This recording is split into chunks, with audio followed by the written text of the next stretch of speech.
Everybody, it's Benny1 and I'm back at you with another ranking video, everybody, and we are gonna rank the Middle-earth saga of movies, everybody. We got the Lord of the Rings trilogy, we got the Hobbit trilogy. I recently rewatched and reviewed all 6 of them, so if you want more in-depth talking about each one of these movies, you can go back and watch my reviews if you would like to, or you could just listen to this ranking video.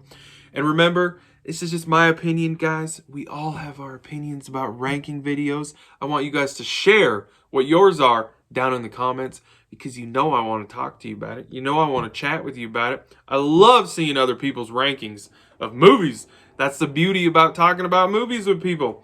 We all view movies differently. That's just how it is. There's no reason to get mad or upset with someone because they put something somewhere and you put it this way. It doesn't matter.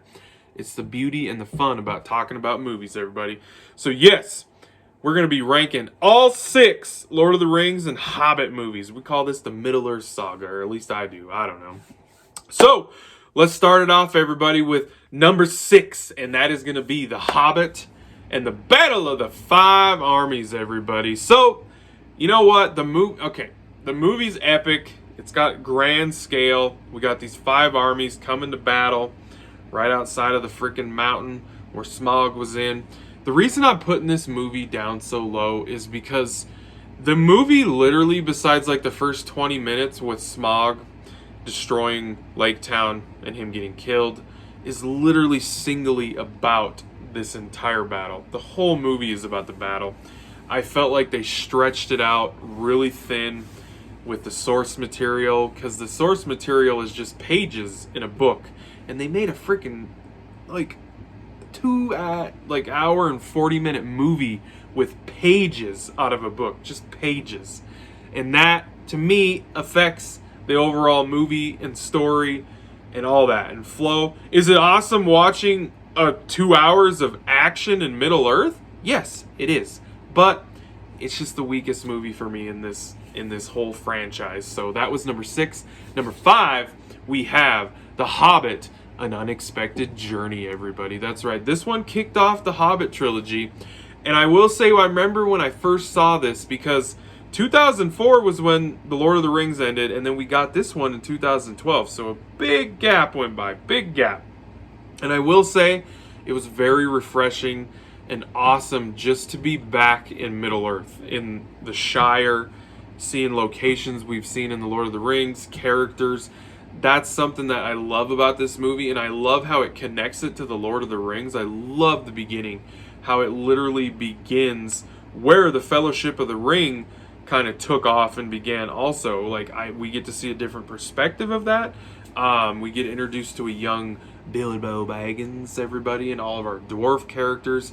This movie, though, too, I would say, is very stretched out, and it's all about introducing things and developing things and building things. Like, we spend an hour at Bilbo's house and eating dinner and getting introduced to these dwarfs. Like, the first hour of this movie is literally setup. And that's what this movie is. It's setup. It's all setup. Where the third movie, The Battle of 5 Armies, was all payoff, this one's all setup. Like, and that's the thing with this Hobbit trilogy is like they took a book and they decided to make 3 big, large movies out of it when they probably should have just made 2 really big movies out of it. Like, I feel like 2 3-hour, maybe 3.5-hour movies would have probably been a better course to go. But they squeezed 3 movies out of it. They made some money. That's what they're all about, making money, these big movie companies. So, but yeah, so like I said, the movie solely to me is just like a big, massive setup movie. There are things I love about it, though. Like, there is. It's just awesome being back in Middle-earth. We get to hang out with some characters that we're used to. We get new characters. It's just cool being back in Middle-earth. So that was number 5. Number 4 is going to be The Hobbit and the Desolation of Smaug, everybody. I feel like this movie is the best one out of the Hobbit trilogy. It's the best paced storytelling and everything of the Hobbit movies. Like, this one actually feels like they have a destination. They really need to go get to it, and we get new characters thrown in that weren't in The Hobbit, which they do put them in here, and I think it works out fairly well in this movie. But yeah, this is I would say the closest to touching the Lord of the Rings as far as like quality, as far as the movie goes. We get the awesome stuff with Bilbo and Smaug. Freaking Benedict Cumberbatch does a fabulous job voicing Smaug the dragon. When we get to see these dwarves reach this destination, their home that they've been talking about and wanting to do is getting to Erebor. We get to see them there and everything, and like we get introduced to Lake Town, and we get to see some parts of the elves worlds and stuff. We get to introduce to Legolas's dad. This is the best, and I just feel like this is the best Hobbit movie. Like as a whole, when you're talking about pacing, acting, story, everything, like the flow of the movie, it's the best Hobbit movie for sure. But it comes close to the Lord of the Rings movies, but it's not as good as the Lord of the Rings movies. So that's why it was at number 4. Number 3 is going to be the Lord of the Rings, The Two Towers, everybody. That is right. And I'm putting this one at number 3 because I just think that the movie is very clearly a middle act in this epic-ass trilogy of the Lord of the Rings movies, because it does kind of slow down from the first one, and then most definitely the third one. Like it really feels like a middle act to that. That's not a horrible thing, because the battle at Helm's Deep, I honestly feel like could possibly be one of, if maybe not the best battle in the entire trilogy. Like, it's very dark, it's hopeless basically at the end. Like, there are times where it does seem like they literally are not going to make it, and they're going to all die. And we get introduced to Gandalf the White, which I love Gandalf the White. Nothing against Gandalf the Grey, he's just more powerful. So, but yeah, I had to put it at number 3 just because it does feel a little less than the other two, because it's got that middle act of kind of filling in the gaps and getting us from where the first one started to the third one. So that was number 3. Number 2 is going to be the Lord of the Rings, the Fellowship of the Ring, everybody. What can you say? What can you say? World building, setup, introduces us to all of these iconic characters, whether you're talking about Legolas, Frodo, Gandalf, Aragorn, Gimli. We have the other hobbits. We have Sam, Pippin, Merry, like Gollum. Like, they introduce us to this entire world of Middle-earth with the elves, the men, the dwarves, the orcs, Sauron. Like, they introduce so much in this lush, vast Middle-earth world that we get to go on this adventure with, about the One Ring of Power and how they need to destroy it.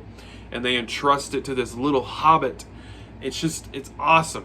I love this freaking movie. Like, I feel like the older I've gotten, I've enjoyed the first Lord of the Rings movie more and more and more. Like, is it as grand as The Two Towers or the freaking Return of the King? No, it's not. It's smaller scale, but for a movie that's starting a franchise, like, this movie nailed it right on the freaking head. Like, they did such a fabulous job.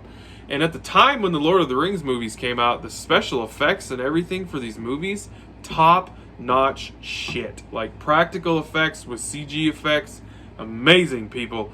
Amazing. So, The Fellowship of the Ring was number 2, and my number 1 is Return of the King, everybody. I mean, come on. It's a 4-hour epic-ass ending to this trilogy. Like, that was built from the first one and the second one, and it doesn't slow down one bit.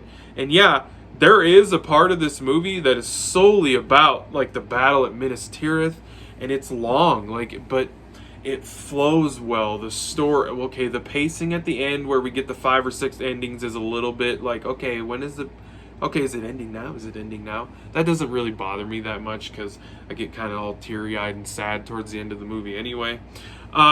But the movie's epic as hell, and we get to see the payoff of shit that was built up in the first movie. Like, when we're introduced to some of these characters, like, epic. Like, epic is the only word to describe this freaking movie. And it was amazing, you guys. Like, amazing. Peter Jackson and this entire crew that made the sets, the actors, the people that filmed, the producers, the CG people, everything. Like, awesome work from all of them. Like, it paid off. Like, and The Lord of the Rings is one of the best trilogies in movies ever. Like, flat out ever. And the movie finally got the freaking respect it deserved. It got 11 freaking Academy Awards. Like, it deserves it. The movie is amazing, people. It's just, it's really hard for a trilogy by the time they're in their third movie to be so awesome and good and better than what came before, because usually the first movie and maybe the second movie is amazing, and then by the time you get to the third ones, they're just usually not that good. But this one changes that. It's freaking awesome, everybody. So that was my ranking for the Middle-earth saga, the Hobbit movies, and the Lord of the Rings movies. I would like you guys, please share down in the comments what your guys' ranking would be. I really would love to chat with you about it. And I appreciate you guys watching. Hope you enjoyed it. And I'll be catching you on the tube later, because I have spoken.